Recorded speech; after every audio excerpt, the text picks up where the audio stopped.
Alrighty everyone, coming back to you. This is Melbourne lockdown stage 4, I guess, so got nothing to do, so I thought I'd make a bit of a video on the Stihl Formix equipment. So I personally own a BR600 Magnum blower. I also own a KM131 multi-system.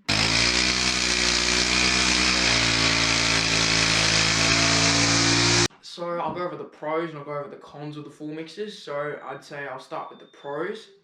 One of the pros is they've got a lot of power and a lot of torque. So they've got quite good torque really when you compare them to a two-stroke. Like the FS94 is, same basic power on paper as a, FS91. But if you've noticed or compared them ever, the 91 eats it for breakfast. So that's just simply because of the torque due to it being a four-stroke. Another pro of the Formixes is they're really good fuel consumption, quite low fuel consumption when you compare them to a true two-stroke. Like my KM131, we were at a slashing job and my mate Jared had his FS250 out and I think we did a full job with the one tank on the 131 and the 250, I think it lasted half the job, needed a full tank. So that just shows that, fuel consumption difference in the Formix, it's quite low, which is quite a nice feature if you're tight on money for whatever reason or fuel's expensive in your area. Cons. Okay, so now we'll start with the cons. The first con is that, for example, Formix, if you have employees, they used to, especially when they came out originally, they had this little sticker on it that said Formix. They took a lot of those off because what would happen is people would go and put straight unleaded into them, and that's not going to be any good, given that it does require mixed gas. So that's not a huge con unless you have a lot of employees or just people who are dumb as a rock. Next con I would list is probably the fact that they're heavy. Like they are, they're not unusable, but they're definitely heavy. Like that KM131 weighs a ton.